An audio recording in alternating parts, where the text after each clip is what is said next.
Hey, I want to show you all one of my favorite, easiest productivity tips.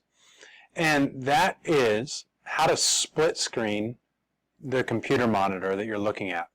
And while I'm about to show you this using internet tabs, this works for any application on your computer. And the idea here is that computer monitors used to be squares. But then at a certain point in history, computer monitors turned into rectangles. Great part about a rectangle is it's kind of like having two squares.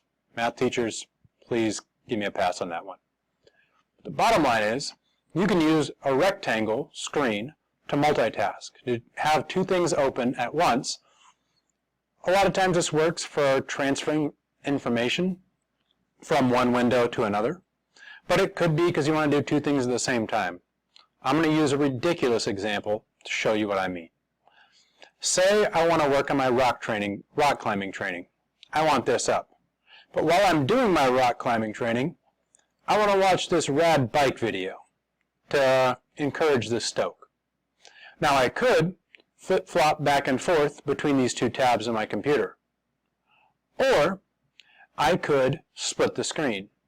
So what I'm going to do to split that screen, there's a couple different ways to do this. You can do it with your mouse, but I like to use key commands. So I'm going to look down on my computer keyboard, and I'm going to look for the Windows button. It's a little wavy kind of square icon. If I tap that button real fast, it brings up the Windows options. I don't want that, so I'm going to click away. What I do is I hold that down. I'm holding it down, and I'm now turning that into a command key. Now I'm going to press another key in conjunction with that button, and it's going to tell this window to do something. I'm going to press one of the arrow keys side to side. That splits the screen.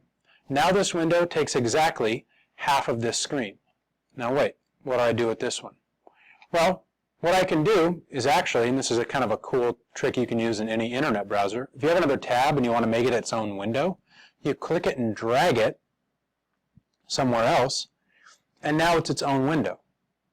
Now the other option to split screen is to drag this thing up into the corner, and you'll see how it kind of puts out a little ghost window. Oh, that's the whole screen. So I drag it up until it does what I want it to do, which is puts it into half of the screen, and now it'll make a totally even other half of the screen. The other thing I could do is Windows button, hold it down, and then press the side arrow in the opposite direction that I want.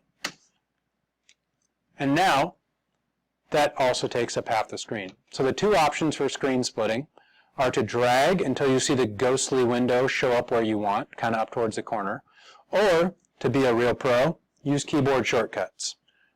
Hold down the Windows button, tap a side arrow to whichever side you want it to go to, and it'll end up there. That works with all applications. For example, in PowerPoint, Windows button, side arrow, halfway through, halfway to the screen. PDF files, Windows button, side arrow, it works. Nearly every application on your computer, if you're running Windows, will do this trick. And there's a lot of different ways to use this trick to be more productive. I hope you find it useful.